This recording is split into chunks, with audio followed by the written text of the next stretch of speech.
Good day, ladies and gentlemen, and welcome to the Zuffa LLC UFC conference call. Today's conference is being recorded. For opening remarks and introductions, I would now like to turn the conference over to Dave Scholler. Please go ahead. Hello, everybody, and welcome to the UFC 136 media conference call. Today, we're very excited to be joined on the call by our world champions, Frankie, Edgar, and Jose Aldo, as well as challengers Kenny, Florian, and Maynard. Before we get started in the call, I do want to explain how this format is going to work today. For the first half of the call, we will have our championship bouts, and then we will break and pause for a brief moment, and then we will add in middleweight contenders, Chael Sonnen and Brian Stan. So I do encourage you, all questions here in the first half of this call for the main four title fights, and then after that, we'll go to Brian and Chael. They are not on the line now, so again, please keep your questions for Frankie Gray, Jose, and Kenny. Catherine, at this time, let's go ahead and open up for questions. Thank you. Ladies and gentlemen, if you would like to ask a question, please press star 1 on your touch-tone telephone. If you're using a speakerphone today, please pick up the handset before pressing star 1, and make sure your mute function is turned off to allow your signal to reach our equipment. Once again, that is star 1. And we'll pause for just a moment.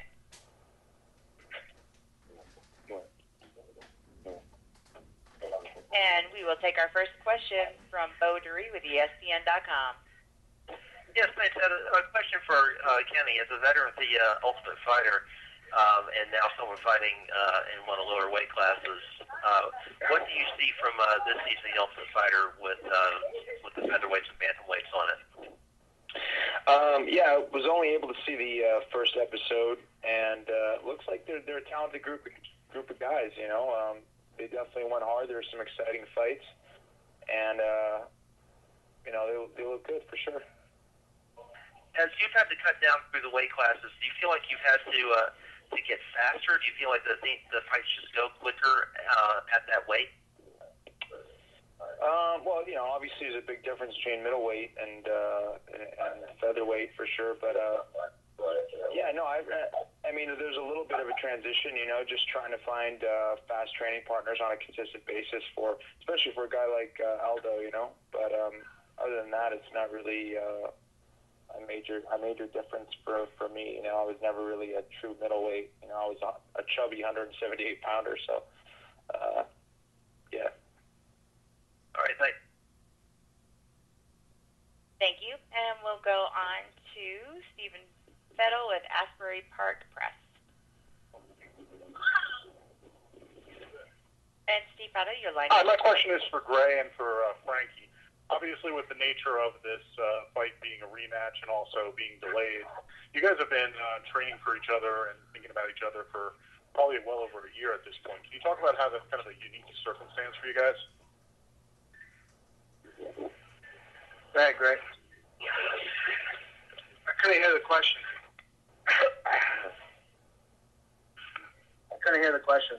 Hey, Steve, would you go ahead and repeat that question for Gray, please? Sure. I was just saying that since you guys have been set up with a rematch and then this fight was delayed, you guys have been training and thinking about fighting one another for about a year now. And is that a unique circumstance for you guys? Yeah, it is, but the draw, you know, that hurt a little bit. So, you know, I'm pumped to have it again, and you know, I can't we'll wait for the 8th. Yeah, for myself, you know, yeah, it is a unique position to be training for, you know, a guy for this long, and plus the fact that we met each other, you know, 2 other times before. But you know, I fought BJ back to back. You know, I had 2 back-to-back training camps with him. So you know, I'm training for 2 guys in the past 2 years. I guess I'm kind of used to it. Great, thanks a lot. Got it. Thank you. And we'll continue on to Steven Morocco with MMA Junkie. Hi, can everybody hear me okay? Loud and clear, Steve. Okay, great. Good news. My question is for Jose Aldo. There's a video that's circulating around the internet today about your weight cut for UFC 129, and I'm wondering how you feel about that video. You know, you're a 25-year-old guy, and obviously you might still be growing. Do you think there's a time, or do you see a time where maybe you might not be able to it's not possible? Steven, this is Dave. Yeah, your line is cutting up again. Steven, I'm sorry, you're going to have to redial in. Let's go next to Bob Emanuel from Scripps Howard. Frank, you mentioned about training the fight guys back-to-back. What kind of challenge does that provide going into that second training camp on a back-to-back fight? Yeah, those are my guys. The biggest challenge is, just coming up with another game plan, another series of attacks and whatnot. And, it also has its benefits, too, because, you just had you kicked in with the guy, so, it's fresh on your mind. And, you have a lot of situations to base your training camp off of. But, it's just the fact that, you got to come up with new stuff. All right. Now, I think 10 of your 15 fights have gone to a decision. Does that, especially after the draw last time, does that give you even more motivation to try and get the fight finished? Or you take maybe a chance that maybe you wouldn't have before trying to go for a finish? I mean, that's always, I think, everyone's goal in this sport is to try to get for a finish. It's easier said than done for others. But, yeah, I mean, that's always my goal. All right, thank you.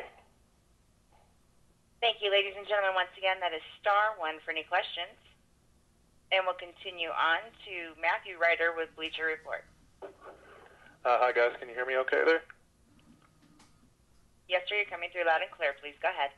Okay. It's a question for Jose Aldo, actually. I'm just wondering about the performance at UFC 129. It was obviously an exciting fight of the night.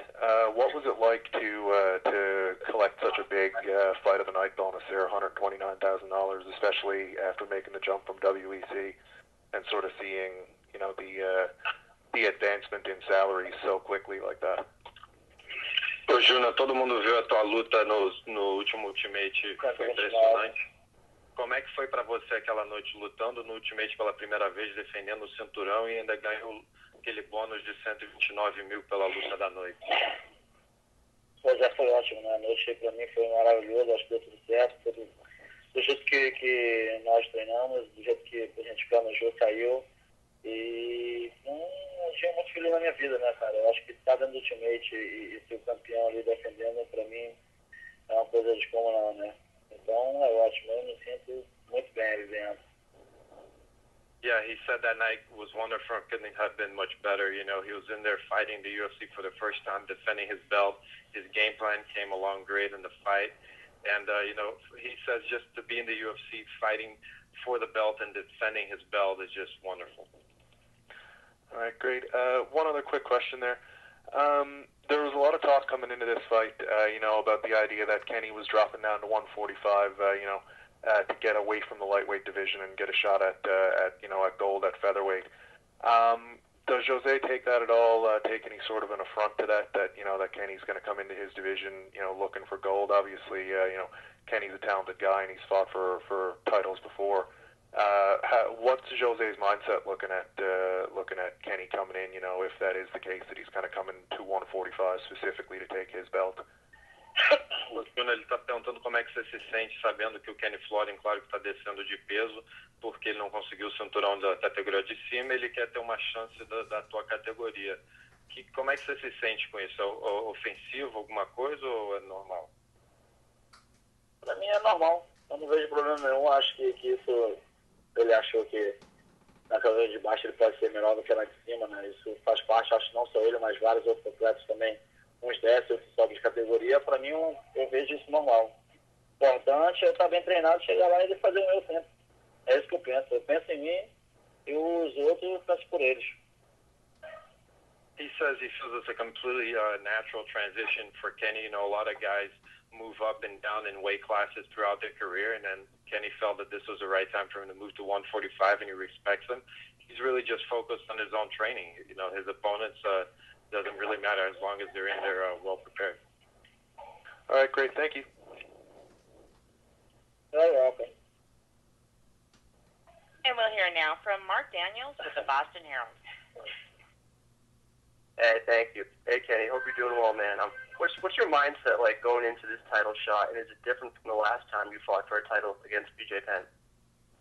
Hey, Mark. Yeah, it is different. It's definitely different. I think every fight is always going to be different. You're always going to have, a different mindset based on your training camp, based on your opponent, and I've always learned from each previous camp, win or lose.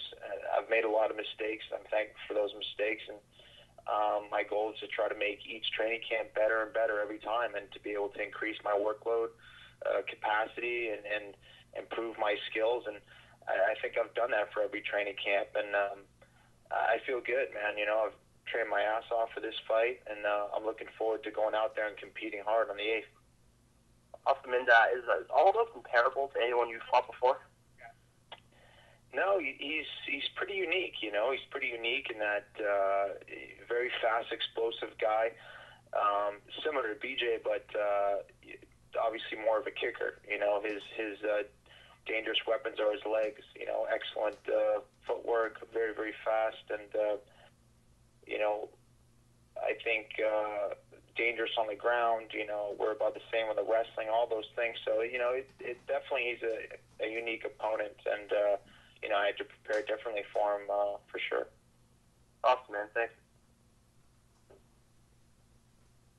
Thank you, and we'll continue on to Chuck Yarbrough with Cleveland Plain Dealer. Hi. Hey, Greg. How you doing, man? Hey, Chuck. How's it going? Now, these questions are going to be for Gray and for Frankie. Gray, you've come really close to like an NCAA championship, to the Olympics, and then you had this fight right in your hands. You even had the fight before this in your hands, and it seemed like it was snatched away from you either by injury. Do you feel a little bit snake bit? And with all of those things coming close to all of those goals, what would a victory win? What would a victory mean to you? Yeah, I come close to a lot of goals. I also have a lot of goals that I did accomplish, and it always feels really good at the time, but then the next day it's on to the next one. Seems like so. There's always going to be more. Okay. That's and the way you guys train, you set a training schedule so that you peak right at fight time. And now with the injuries, just got put back. So was it easier to get back into the whole training mode? And how did you use the extra time, basically, that you got because of the injuries? And that's for both fighters, please. It was easy to get back. Yeah, I love to train. I only took off about 3-4 weeks, and because of a scope on my elbow, but the whole time I planned out the camp I would have, and it was all good. Okay. And the same question for Frankie? Yeah, I'd take some time off rehab and everything, take care of my back, but I pretty much had a full training camp before I had gotten hurt. So, it's almost like I didn't really miss a beat. Took the time off I needed to take off, and then got right back to it.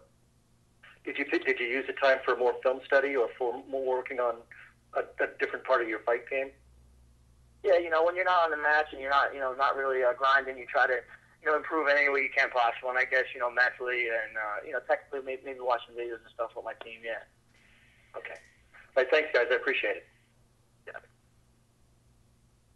And we'll continue on to Kevin Richardson with the Baltimore Sun. This question is for, actually two questions for Kenny and one for Jose. And the questions for you, Kenny, is with you going down in weight, do you think you're going to be the stronger fighter? And the second question is, what have you seen in Aldo's fight game that you think you can exploit? Do I think I'm going to be the stronger guy? I don't know. It's one of those things that's hard to tell unless you get in there with the guy and you see who's stronger. All I know is I've done my best to improve my strength, and I'm feeling pretty confident about that. But you never know until you get in there. As far as what I think I could exploit, I think that generally I don't think he's faced a guy who's as well-rounded and as experienced as I am, and that's what I'm going to bring in there. I'm going to bring in well-rounded skills, experience, and just going to see where the mistake lies, and that's it. And for Aldo, my question is, watching the various tapes on Kenny, have you had to fight anyone with Kenny's reach? And what do you think you can exploit with Kenny? O Júnior está perguntando se você já lutou com alguém que tenha o alcance, a envergadura do Kenny, e o que você está esperando? Com certeza já lutei, né, cara? Eu lutei tanto a maior do que ele, canhoto, do mesmo jeito que ele. E eu tô esperando o melhor, né? Eu sempre penso isso. Eu acho que quando eu entro ali dentro, eu sempre vou esperar o melhor. Eu vou fazer meu estilo de jogo e vamos ver no que vai dar. Yeah, he says he's definitely fought taller guys before, even guys with a longer reach than Kenny. But, he can only expect to be able to impose his game and then have a good fight. Good luck to you, both of you guys. Thank you. Thank you.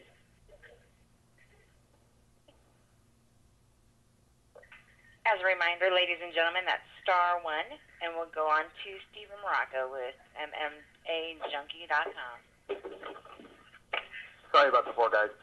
Question is for Jose. I wanted to ask him about this video that's circulating around today about his weight cut for UFC 129. Obviously, it seems like he was suffering a lot, and he's 25 years old, and he might have some more growing to do. Does he see like a point where he might not be able to cut that weight anymore, and he might have to go up to lightweight because he physically can't make that weight anymore? Ele falou que tá todo mundo vendo o vídeo hoje que a Paulinha colocou de você perdendo peso na última luta. E ele disse que você, sendo jovem, é fácil perder esse peso. Mas você acha que vai chegar um ponto que você não vai poder fazer esse corte tão bem e que você vai ter que subir de peso? Também acho. Eu acho que a minha vida inteira, sempre, desde quando eu comecei na luta, no jiu-jitsu, foi perdendo peso, cara. Eu sempre cortei peso e hoje em dia eu sinto a facilidade por isso que eu sou jovem. Mas futuramente eu não sei, né, cara? O corpo vai sofrendo bastante com essa perda e ganho de peso que nós atletas temos e futuramente eu não sei, né, cara? Isso é difícil de falar porque o futuro eu não sei, mas vamos ver. Vamos ver. Enquanto eu estiver podendo perder tranquilamente, eu sempre vou continuar. Mas um dia que eu se sente prejudicado, com certeza a gente vai muda de categoria, entendeu? Que vai ser bem melhor. E querendo ou não, hoje em dia eu tô novo, mas amanhã, quando eu estiver velho, vai ser prejudicial na minha saúde. Yeah, he says that since he started training any martial arts back from his jiu-jitsu days, he's always been cutting a lot of weight. He feels comfortable doing it, and definitely being young at 25 years old helps it a lot. But he does feel that there might come a point when all that weight cutting takes a toll on the body, and he hopes that when he reaches that point, he's mature enough to be able to, figure out what he has to do. He's going to have to move up in weight, but he feels that he's comfortable doing it right now. It doesn't bother him, and he feels healthy. Did he refine the process at all after the cut at 129, or were there other factors that were involved that sort of made it difficult? E o que aconteceu na perda de peso da última luta que pareceu ser tão difícil? Acho que não foi tão difícil, a gente sempre passa por daquele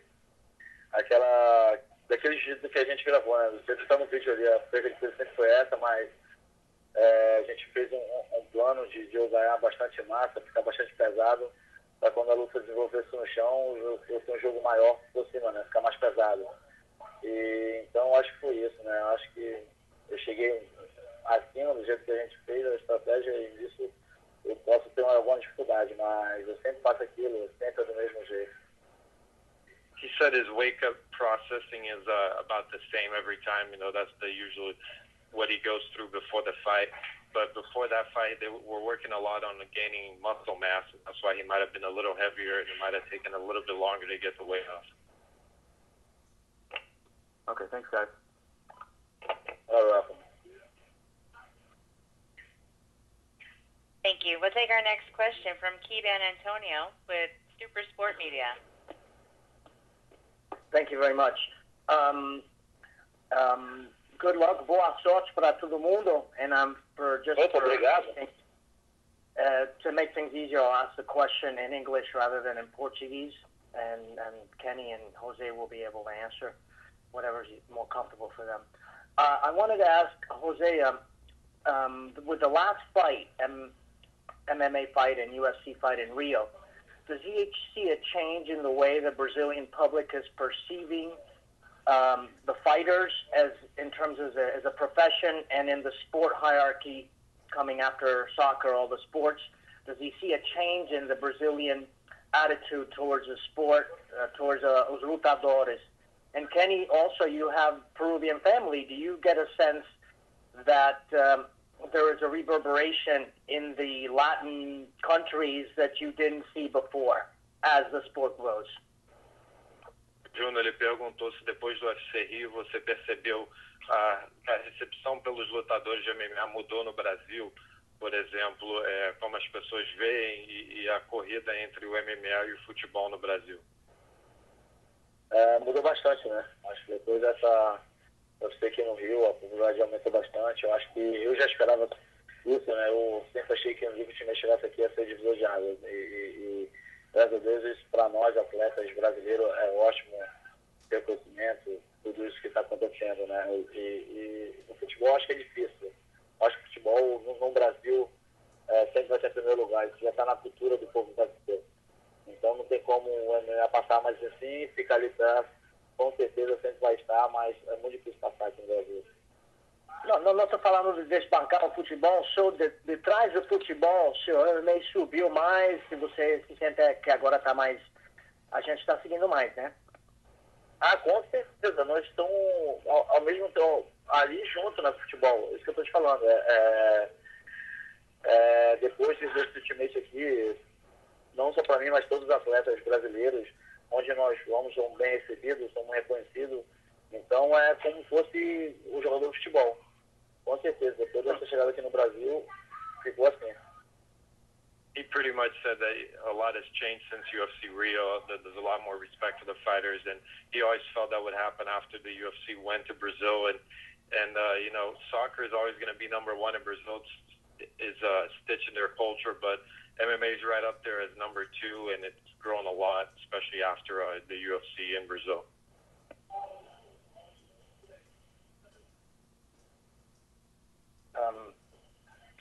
I don't know if Kenny is on there. Did you see anything of the sort for an international audience that mirrors back on you what you've picked up? Yeah, for sure. You know, having been in Brazil, you know, and having been in Peru and having been to Mexico many times, I'm just always very, very impressed with how the communities there and the people there have been responding to the sport.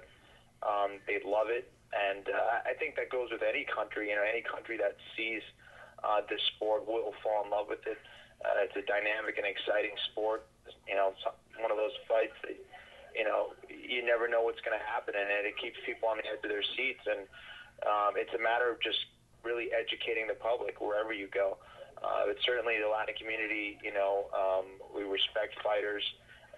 We love the fight game. We've been around the combat sport game for a long time, and you know, mixed martial arts really provides a lot of excitement and a ton of respect amongst them. And we just need to getting out there and educating them on how we train, how hard we train, who we are, all those things.